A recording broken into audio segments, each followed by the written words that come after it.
Welcome to the show where we expose new perspectives on our ever-evolving world through the lenses of various industries, cultures, and backgrounds. Our guests are disruptors, united by a common goal to bring their purpose to life. Whether they're from the commercial world or third sector, from the global north or the global south, expect an inspirational journey that will transform your perspective on just what is possible.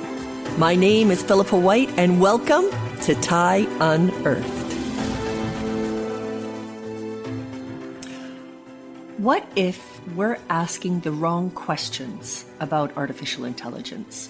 What if, instead of asking how AI can be more powerful, more profitable, more efficient, we asked, how can it serve life? In this episode, we go far beyond the usual headlines of tech disruption and digital transformation. I got to speak to someone who's daring to reimagine the entire paradigm. Welcome to episode 109 of TIE Unearthed. Today, I'm joined by Caroline Chubb Calderon, a futurist, humanist, and one of the top 100 brilliant women in AI ethics. She's the founder of Hello Humanity, and she's on a mission to bring about nothing less than a civilisational shift from extraction to regeneration, from automation to imagination, from machine alignment to life alignment. Our conversation is a journey. We talk about Caroline's multicultural upbringing, her work with global institutions like the World Economic Forum and Google, and her bold frameworks like regenerative AI ethics and civilisational imaginaries that challenge the very foundations of how we think about technology, business, and especially the future. We explore how our economic systems are out of step with the living world, why moral imagination is now a leadership imperative, and what it means to be a conscious custodian of the future. We talk about awe, the illusion of separation, and the truth of our interconnection. And we ask, can artificial intelligence help us become more human? This is a conversation that invites reflection, reorientation, and ultimately responsibility. Because as Caroline says, if we don't intentionally design AI in service of life, it will be unintentionally designed against it. So with that, let's dive in.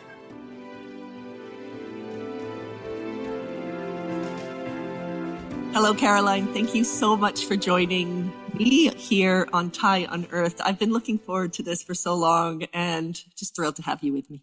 Gosh, thank you for the invitation. I just loved our initial conversation and glad to explore this with you. Yeah, it's fantastic. So I am looking at a beautiful scene behind you, beautiful windows, it looks sunny outside. I think, green grass in the background. So tell me, Where are you so our listeners can picture it as well?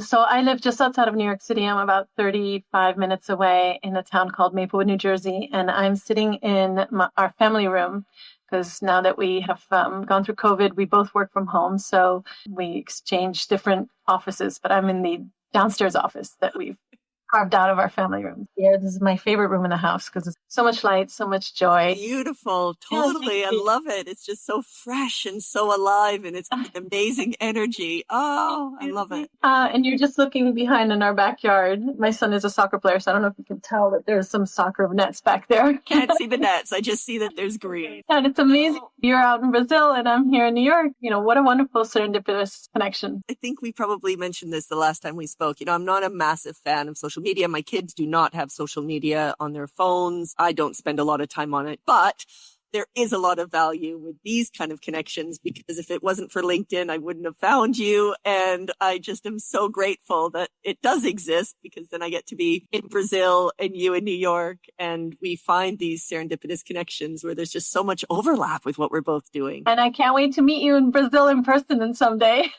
Come to New York. It'll be fine. Yeah, no, exactly. Well, one way it will definitely happen, because these connections we have to Yeah, cultivate them for sure. Caroline, tell me a little bit about you. Your story is what I got with the last time that we spoke. I was so inspired and I knew that I needed to have you on the podcast. But before we get into all the work stuff, your thinking, just tell us your story. I am a mother, a wife, a sister, a daughter. I was born in Switzerland, raised in Italy, American dad, German mom. Very fortunate to, right off the bat, speak multiple languages. Traveled all around the world, lived in just about every continent. Moved to the States when I was younger, then moved away, moved back. And now I've been here in Maplewood actually for 15 years, almost 16 years actually, which feels incredible because I've always been such a nomad. And the work that I have been doing over the course of my lifetime has always been around reimagining disruptive futures. And I call myself a futurist and a humanist because there are no terms to describe the work that I do. I study the impact of autonomous and intelligent machines on business and society. And then I work with visionary leaders to become conscious custodians of our future. My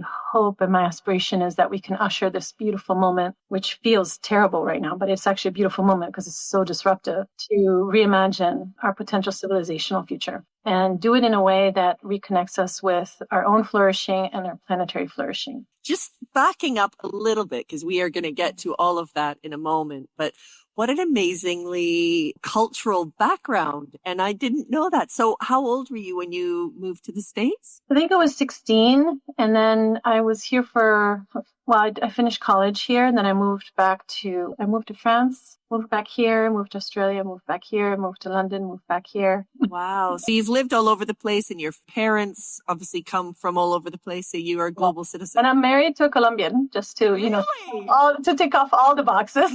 Yeah. All but one. Yeah. Oh, wow. I love that. I have to tell you a funny story. So when I first met my husband, I went to Brazil very early on because his brother was getting married. He was living in Rio de Janeiro and he married a Brazilian woman. I'm pretty good with languages. I speak 6 languages now. Like, I'm really good with languages. And when I was in Brazil, I was like, why am I not understanding everybody here? Like, Brazilian, it has some French in it. It has some Latin in it. So I was very, very lost. I came back. I was living in Chicago at the time. I came back and I'm going to learn Portuguese. No, I was like, that's it. I can't possibly not even be able to maneuver ordering a cup of coffee or something. And you know what happened? I had this wonderful friend in Chicago who was Brazilian. And I said, please teach me. And so we arranged these afternoon teaching lessons. And she taught me the pronunciation of a gente, which of course I'm hearing a gente and I can't figure out what it is. When I saw it written and it said a gente, all of a sudden I was like, oh my gosh, I'm just not understanding because of the translation issue. I ended up picking it up pretty quickly. I don't speak perfectly fluently, but I understand everything. So you understood what I was saying just now. Of course. Yeah, I feel a connection with you that goes beyond just us being on the phone because I just loved my time in Brazil and I wanted to learn all about it. Oh my God, you so have to come and visit then. Yeah. So what was the catalyst to what you're doing now? I've always worked with organizations to try to understand what are the future forces that are going to impact their business and be the disruptive force that would capitalize on those forces. And in 2015, I ended up having a moment where I was thinking about the future of business, the future of society. In that moment, before AI was anything in anybody's consciousness except for a few pockets of people, I realized how incredibly disruptive this technology was going to become and that we had enough of the elements that were needed in order for it to become that disruptive technology. And it's not just AI, right? It's quantum, it's bioengineering, all these things. And realizing that we are facing a profound shift in how businesses can define business, how people can define work, how society and democracy can even operate. And I decided I needed to be a voice because if we continued with the same paradigms from which AI was born and from which we designed our entire civilization, we're looking at an unfortunate future. We're looking at a endlessly diminishing returns because of the exponential effects that AIs have on materials, on human labor, on economic concentration of power, on democratic systems that can't support AI influences and so on. So I wanted to be a voice. And I started very early on working with IEEE, designing what were one of the first in the world AI ethics constructs to help the world start thinking about this. And from then on, I just started doing a whole lot of work with major companies, Google, Microsoft. I spoke at the World Economic Forum here in New York. I traveled the world trying to, maybe a simple way to put it is to ignite moral imagination, to ensure that we are becoming moral stewards of this technology and ushering it into this moment with a vision that goes beyond what we've seen on movies, beyond just this extractive paradigm of power and hyper efficiency towards a future of true, generous abundance for everybody. I'm genuinely really curious about what is the response of people around that. And particularly from the point of view of, we know what is necessary and what is important, but that isn't necessarily always what business buys or will do, because it's not the business model or it's not in the best interest of business. And we'll get to that because it's a really, really important. I'm really curious to know what the response is to everything you're talking about. But you did talk about AI ethics, and I just want to get to that first because I really want to understand, you helped shape the first AI ethics document. Yeah, one of many. And now you're focused on life-aligned ethics, which is what you sort of touched on. When we spoke the last time, and I love this, and it just says everything about what you're working towards. You've said that if we're not intentionally designing AI with life in mind, we are unintentionally designing it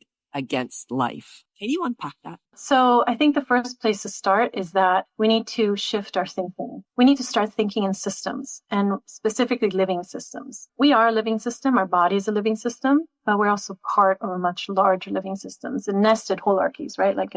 You can go as small as a cell all the way up to the cosmos. All of these systems work together. We're not trained to think in systems. Actually, we are trained preferentially to think mechanistically or scientifically. That means taking a problem, breaking it into pieces, and just trying to solve that one problem with externalizing all the implications that it might have on other systems. It has led us to progress on specific areas in leaps and bounds, but it also has led to this extraordinary imbalance between our human world and the living world. We are at a huge tipping point. I'm sure your audience is very familiar with the climate science, but that's just one piece of it. Like the fact that we are at the end of a survivable planet, and I really mean it. We're at the end of a survivable planet. It should shake us into awakeness and help us recognize that we need to come back into right relationship with the planet. But the other piece of it too is our economic models are not going to sustain an AI future. The current economic model is the incentives, like you talked about, are to deliver shareholder value, which is tied to profits, tied to growth. Yes. And if we continue on the path of exponential growth, first of all, there are not infinite materials on the planet for us to continue to create exponential growth. We also end up having an enormous exponential concentration of power, which we're already seeing, where all of our businesses start getting conglomerated under one or two technology umbrellas. Everything is becoming technology. And then in addition to that, you can already see NVIDIA is coming out with robots. Soon we're going to have agentic, not soon, it's already here. We have agentic forces. People are going to get displaced. And the more people get displaced from work, without the safety net of either UBI or some type of transition to a different type of work that is still valued in our society and is still given economic value, we're going to have an enormous amount of people who are going to be out of work. And if they're out of work, they can't participate in the economy. If they can't participate in the economy, then they can't purchase your goods and services. If they can't purchase your goods and services, then your businesses don't have any goods and services to sell, which means your own businesses are going to collapse. So we need to shift our economic models, and we need to shift our worldviews. Fundamentally, we need to shift our worldviews from a mechanistic, reductionist idea of taking things and just maximizing for that moment and actually thinking in systems, in living systems. And we need to understand that the extractive capitalistic model of infinite growth does not work on a finite planet, but also does not work on our AI scenarios. So we need to move our economic model into, I've been doing a lot of research on what future potential economic models will be. And one of the ones that I think has the most credence, and there's a lot that needs to be figured out around it, is regenerative economics. Because again, it's aligning economics in right relationship with life, of which we are part, of which we need in order to survive. So there's that, but we also need to move from this real anthropomorphic idea that human beings are at the top of the pyramid and we get to dominate the rest of the world. Because first of all, we're no longer the dominators. In the rational view of the world, AI is going to dominate us, right? Like our rational capabilities are going to be eclipsed by AI. So we're no longer dominating in rationality and intelligence as we have defined it. And if we birth our machines with the same paradigm that, whatever the top of the pyramid dominate, then we're going to create our own subjugation. And that's a huge problem. That's a huge problem. So I am pushing for a future where we recognize that we need to become not anthropomorphic and not even anthropomorphize it or machines, but we need to be life-centric and come back into the right relationship with life. So if you were to imagine, for example, a circle of life, right? Like millions of years ago, we were part of the circle of life, equal power to the lions and so on, and the plants, right? Everybody has it. And then all of a sudden we made leaps and bounds in our capacities that put us in the center of the circle of life, and we have dominated the rest of the life. What's happening now is AI is supplanting us in that center and putting us back on the edges. But as AI shifts into ASI and AGI, and we could discuss whether or not that's actually going to happen, I'm not even going to attempt to make sense of it in this 45-minute podcast. But right now what we have is artificial narrow intelligence. It's not even narrow, it's multimodal. But what that means is that we have AIs that can do certain things really well. So we have the LLMs like ChatGPTs and so on. What I mean by multimodal is that you're combining a lot of narrow AIs into one package so that we have agents that can now go onto your computer and create LLM chat scripts and, kind of do what you tell them to do. So we're kind of in that space. Artificial general intelligence, AGI, it's got a lot of definitions, but more or less, it's understood as the moment in which AI can surpass human intelligence, or be as intelligent as a human. I shouldn't say surpass. AGI is be as intelligent as a human. We could define intelligence. I can tell you that I'm very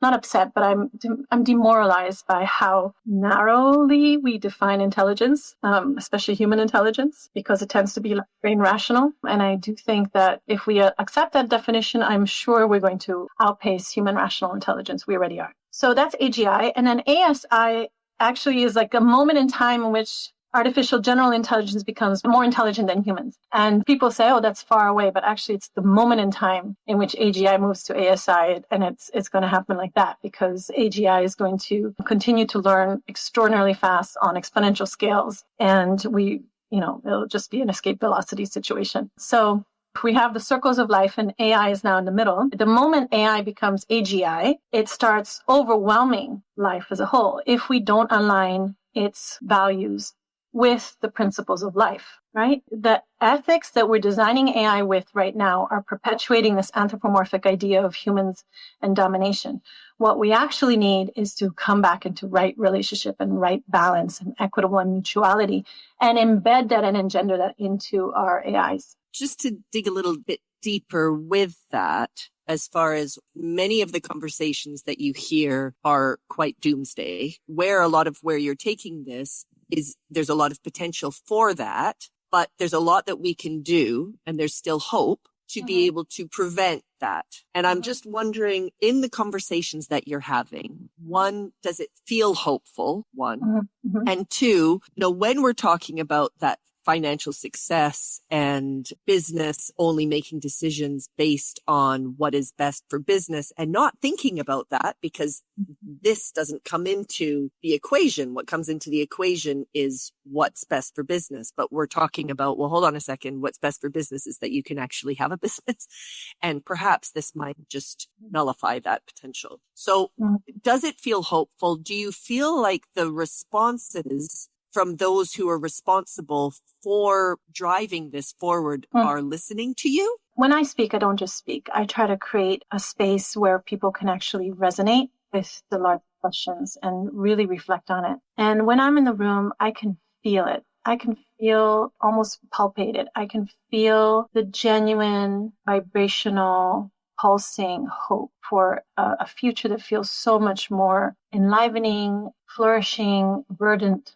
Green always shows up in whatever visions they create. So like extraordinarily green, extraordinarily like lush. I can feel that. And I want to name what it is that you're talking about, which is this double bind, that we collectively have a vision, not uniformly, but more or less uniformly, of this flourishing future. But we're locked in to a system that forces us to have to only deal with the very next quarter. Yes, totally. Deliver the quarterly success. It's called a Molochian trap, or at least that's how it's called in my part of the world. And just to get into it a little bit, because I think it's really helpful if we name it, right? If we name it, we can start seeing it. And then if we see it and we name it, we can perhaps start dismantling it. Moloch is the name of an ancient god that civilizations used to think that they needed to sacrifice their children to in order to have a good harvest. So it's exactly what's happening now. We're sacrificing our futures, our future civilization, our future planet, our future everything, in order to have a good harvest, in order to have a good return in this moment. And it's this dynamic that we're in. And so many of us don't know how to shift it because we're locked in it, right? Like you and I both have to pay for rent. We can only pay for rent if we participate in this economic model that requires for us to deliver value that's defined as financial value. So now where that takes me is, how do we shift the system? How do we become system changers? We're in the system. And so we need to start appreciating that system. First of all, we need to start appreciating that systems can change. This economic model is only about 60 to 100 years old, perfected. We can reimagine it. It's not locked in. Somehow we think that it's locked in, but it's not locked in. So we need to first recognize that we can change a system. And then we need to start creating what are called islands of coherence, which is a terminology that I came up with, but the Nobel Peace Prize chemistry holder talked about, if you create enough islands of coherence, it has the opportunity to elevate the entire system. So I love using that terminology of islands of coherence because it operates on a chemical form, but it also operates in our living civilizational forms. And what that means is gather people who are intentional about trying to create a different future. Gather with those people because your ability to change the system is diminished if you're just one, but it's larger if you're more than one, right? And it also gives you more resilience to keep wanting to change the system. The third thing is that we live under this illusion of insignificance. And the UN report actually recently came out with this statistic, and I don't know if I'm saying the numbers right, but more or less, 67% of people worldwide recognize that climate change is a problem. And something like 68% would be willing to sacrifice part of their income in order to address climate change. So there is a majority out there, but we somehow have this illusion of insignificance where we don't think we can actually change the system. But if we actually gathered and cohered in these islands of coherence, we would be able to shift that system quite rapidly because there is a majority of people that actually would want to do that. So that's the second thing, or third thing. And then the next thing I want to say is whenever systems have changed in the past, there was a tipping point. And there was a keystone ask. I don't want to get into too much, but I'll just, for your listeners, share the understanding. So we believe that you need something like 60% of people to be able to tip the system, to change the system, some type of majority, more than 50%. But system science actually shows that you need a very small majority. You need about 20% of people. That's exciting, right? That becomes meaningful. You and I both think that the influence that we have is directly proportional to the largeness of our network, how many people we have in our network. What system science is showing is that the influence that we have is strongest, not when we have lots of bridges to people, but when we have very wide bridges with about 6 to 7 people. So if you connected with 6 to 7 people and had a deep relational bond with them, and you were able to talk to them about these big issues, over time, you would influence their perspective. And over time, those people would then be activated and in turn would turn additional connections into a potential future. So we need far wider bridges with people. We don't need as many thin connections with people. That's not helpful. We need to recognize that 20% tips the system. And the last thing I'll say is a keystone ask. Anytime the system has changed is because there's been a keystone ask. So Rosa Parks asked for CP bus. Women asked for the right to vote. Nelson Mandela asked for apartheid to be removed. One ask, and that capitulates the rest of the system. So we need to get clear on what is the ask that we want to make as a civilization in order to birth this idea that is germinating but is really not sufficiently present in everybody's mind about the potential future in AI. So that brings me to the next question, because it's around how to make this actionable. I mean, I can see it. We want to create a movement. We need 20% of the people. We need people to really believe in it. You need to just find the key individuals to really bring along on this journey. And I guess the question is, we need to align AI with the fundamental principles of life. So it's interdependence, right relationship, and service to life. There are more principles than that. more or less. There's about 8 that across living system science and system science and biomimicry and so on. Actually, let's just take a moment to pause. We think we're so exceptional, and we are. But life has been on this planet for 3.8 billion years. We're now trying to figure out, how do we create systems that lead to human and planetary flourishing, right? And we're looking everywhere except for at the playbook of life, which has lived on this planet in a flourishing fashion for 3.8 billion years. So what the work that I'm doing now is, how do we extract those top level principles of that 3.8 billion year of life and use that as proxies for AI ethics, so that our AI systems are in alignment with life and in support of our own flourishing, but also the living systems upon which we depend and are part of. So with that in mind and those principles, because it is bonkers if you think about how it's quite basic from the point of view of just, a lot of this stuff I talk about in my book as well. Thinking of others, interdependence, cause and effect, kindness, empathy. It's very basic principles of human interaction, but also understanding that we need other people to be able to find solutions to things, treat other people well, but then also we need to look after the environment that we live in. How do ecosystems work? When you actually really study nature and biodiversity, we've lost our connection to nature. If you think about it, when you're walking around in cities like London or in New York City, you've got Central Park, but you don't even have much green space. They're in buildings all the time. They're not even seeing the sky. More than that, it's not even just that we don't have access to nature. It's that we live in the illusion that I can breathe on my own. I was on a podcast yesterday and I told them that I have this tree outside my window, and I see many trees, in particular this one tree outside my window, and I could move myself to tears just thinking about the relationship this tree and I have, because that tree makes it possible for me to breathe. And because I breathe, that tree has the possibility of surviving. This is not a one-way relationship. And we're in constant dynamic relationship with everything around us, but we live as if we're not. We really need to change that worldview. We need to understand that the illusion of separation is what's making us sick and what's giving rise to these hyper-extractive, ultimately diminishing economic models, and return to the truth of interconnection. What I've been working on for the last 20 years with my work, which is trying to get people to step out of their silos and out of their paradigms and to understand how the world works in other places around the world so that they can see themselves and the world differently, to start to be drivers of change. And you have to create that shift change in people in order for things to change. Otherwise they won't. So it's business as usual until they actually feel something. But when I talk about it from the point of view of humanity, or making the world a better place, or doing good, or improving sustainability, or improving the world around us, if it's sold in that context, it's not treated seriously because you're not focused on the quarterly return.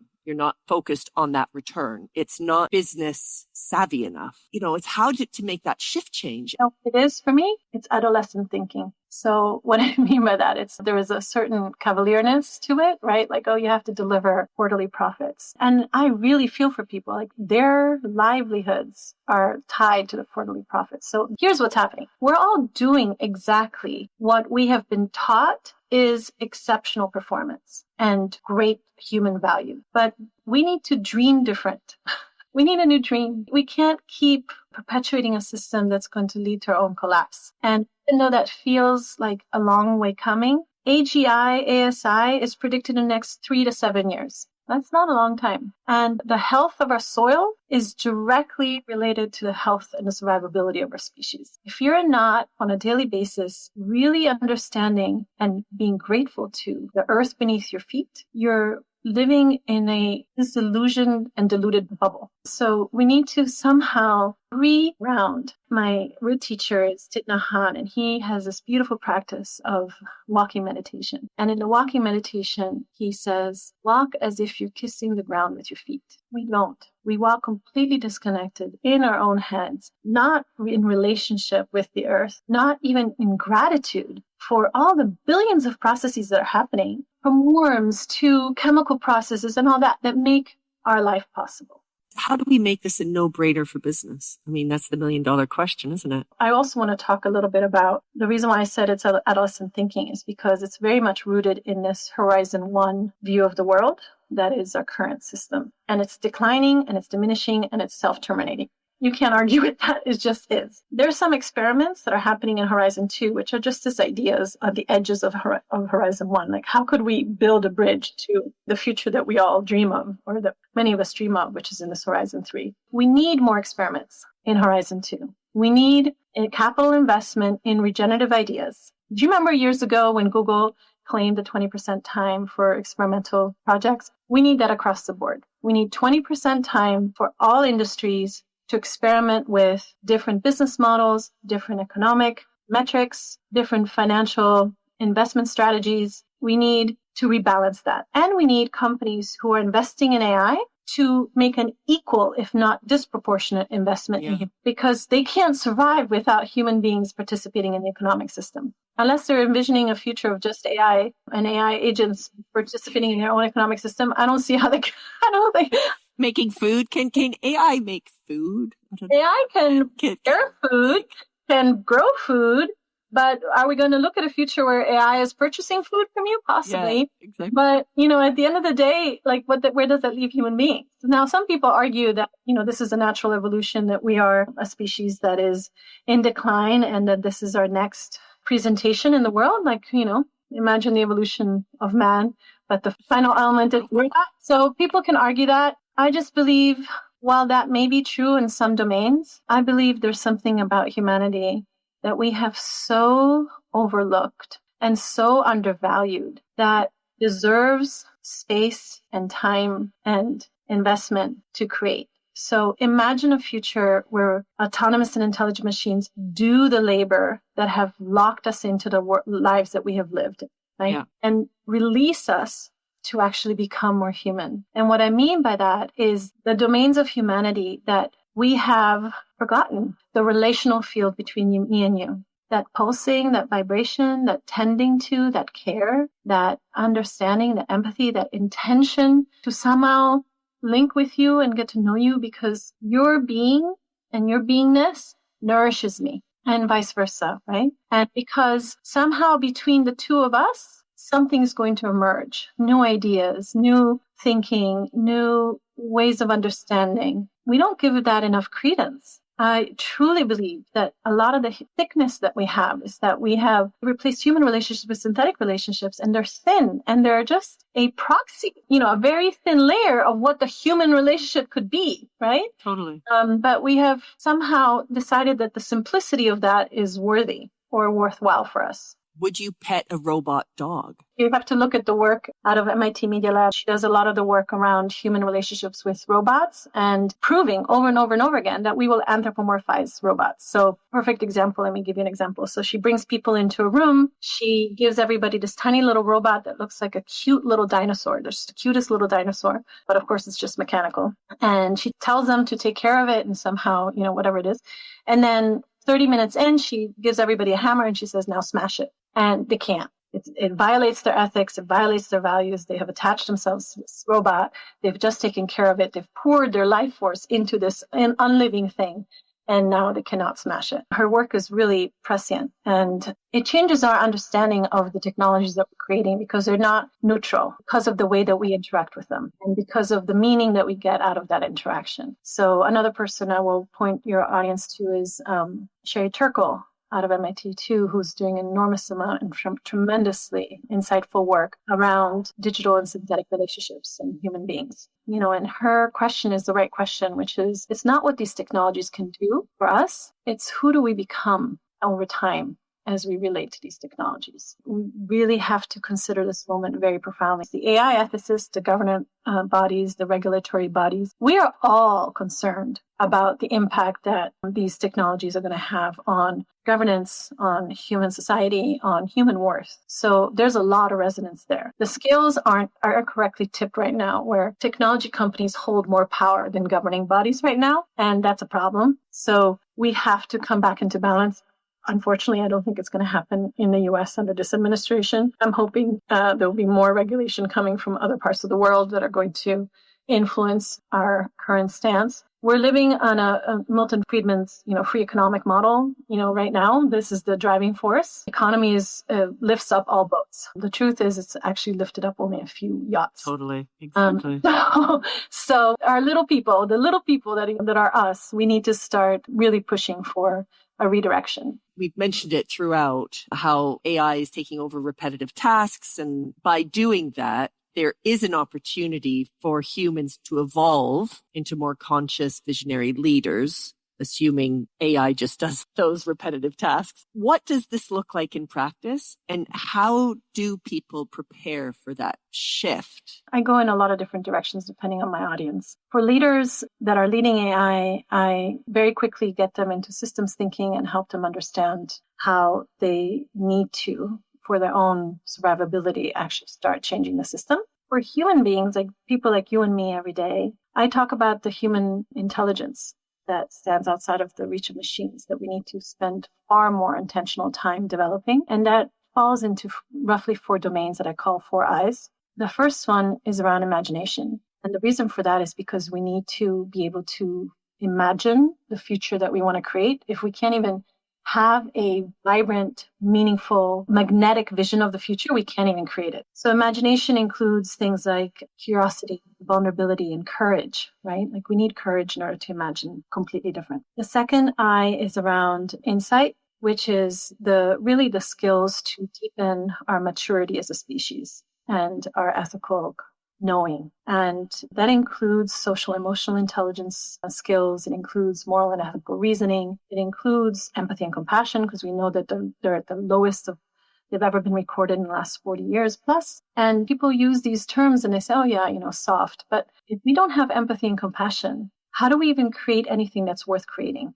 It's not worth creating. And how do we create anything that's not going to be ultimately damaging if we don't understand empathy and compassion? We can't. So we need that. We also need mindfulness skills, because they're the metacognitive skills that help us understand when we are just operating out of rote patterns versus actually being recognized, being more intentional, being more aware. It's really a practice of awareness and deep listening, which is related to compassion. And then the next I is around inspiration. And here it's talking about, okay, so if we have created this future that is based on these very deeply resonant capacities of humanity, the insight pieces, then how do we lead for it? And here we need far more courageous leaders that are willing to be visionary thinkers. We need leaders who know how to influence systems change. We need community building because of the islands of coherence principle, right? We need people who know how to build community, because those communities are what's going to help our new future emerge. We also need peacemaking skills, which nobody talks about, but they become super important in this incredibly and increasingly more fractured world. So we don't know how to build peace. I went to business school. I went to one of the best business schools in the world. Did they teach me peace building? No, but these are the skills that we now need. And then the last I really has to do with how do we function in a world of intelligent machines? How do we integrate in that world? That's the I. And here it's about finding meaning. How do we reclaim a purpose of humanity that's not tied to our participation in the economic model? How do we maintain our agency so that we're not at the mercy of machines that could possibly manipulate our thinking, which is what's happening now? How do we create digital wellness? How do we find even the practices of joy and play? There's enormous research that's essential for not just our individual health, but also our community health. And I always love ending with this one, which is learning how to cultivate wonder and awe. You know what the definition of awe is out of Stanford? It's self-transcendence.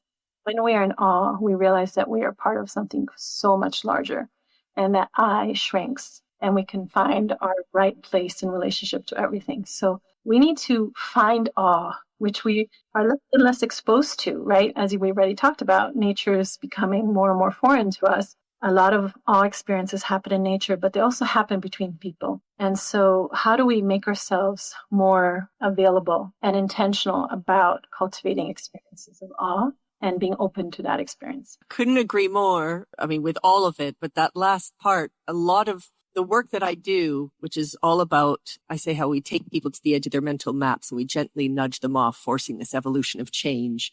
And it's behavior change, it's thought change. It's how they see themselves in the world differently. But there needs to be that visceral change within a person in order for things to be done differently. And I love it because I would say that, yes, it's that aha or that awe moment where suddenly something shift changes within them. And that's when they do start to act and think differently. And that's what our programs do. But it's just so interesting how you've articulated that, because I couldn't agree more. And to be able to create that, there needs to be inspiration. There needs to be that moment where they realize, oh my goodness, I've never thought about this or seen this like this before. But the only way that you can do that is by pushing people to the edge of their mental map. You know what it is? It's a dissolving. Here's the thought process. If you were to look at your life, the values, the priorities, the goals, really ask yourself, how many of those were conditioned into you? And what is actually true?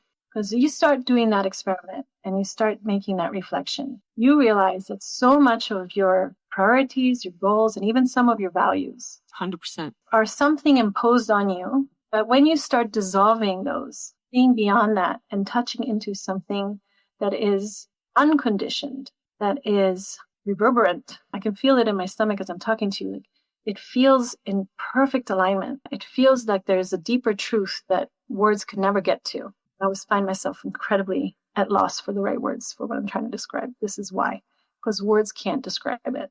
Unconditioned self, the purest form of self, is transcendent, is really the place that we need to start nourishing more, especially in our westernized culture where all that we value is this rational part of us. Totally agree. We really need to come back to being, forgive me if I say animal, like we need to come back to our animal instincts, to our truly resonant instincts that know that there's something beyond what we've created that's possible, because it's what we long for. It's coming back to right relationship with life. I agree. If listeners take one thing away from this conversation, so one shift in thinking, and perhaps you've just said it, what do you want it to be? I think I have just said it, is really evaluate your conditioning, because once you dissolve those pieces, then there's fertile ground for something new to write. Far richer. The Overton window has now opened quite a bit wider, right? You know what I mean when I say Overton window? For the audience, it's this understanding that futures can only be created from, if you imagine a cone of where you start, that window is going to be narrow depending on how big your worldview is. And if you can open the possibilities, then that cone of future possibilities expands, right? So dissolve the conditioning, create the fertile ground, open the Overton window, and think about how you might move in a way where your feet might kiss the world and where you come into right relationship with life. Do you have a quote that you can share with our listeners? Oh, you asked me this, so I did prepare one. Oh, I thought you might have. It's a quote from Nui Shama, which is an indigenous elder in the Andes. Your people dreamed of huge factories, towering skyscrapers, and countless cars like raindrops in this river. Now you see that dream has become a nightmare. And the person interviewing this person asks, so how can we change? And he answers, it's very simple. We just have to change the dream. It can be achieved in one generation. We just have to plant a different seed and teach our children to dream new dreams. Oh, I'm covered in goosebumps. Thank you for that.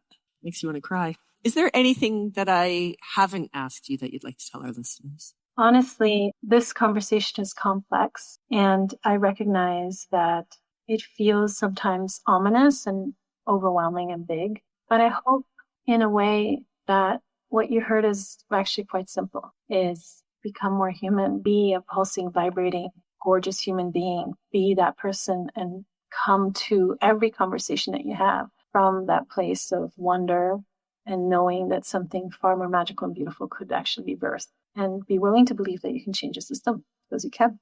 You can. The time is now. Yeah. Thank you so much for joining us. I appreciate your time and your thoughtfulness and your consideration and just your ideas and inspiration. So onwards and upwards. Thank you. You're so welcome. Thank you for having me on the podcast. Take care. Till next time. Hey everyone, this is Philippa again. I hope you enjoyed listening. Now this is your chance to get involved with TIE. If you're looking to create better leaders, better companies, and a better world, that's just what we do by helping leaders tap into their greatest asset, their humanity.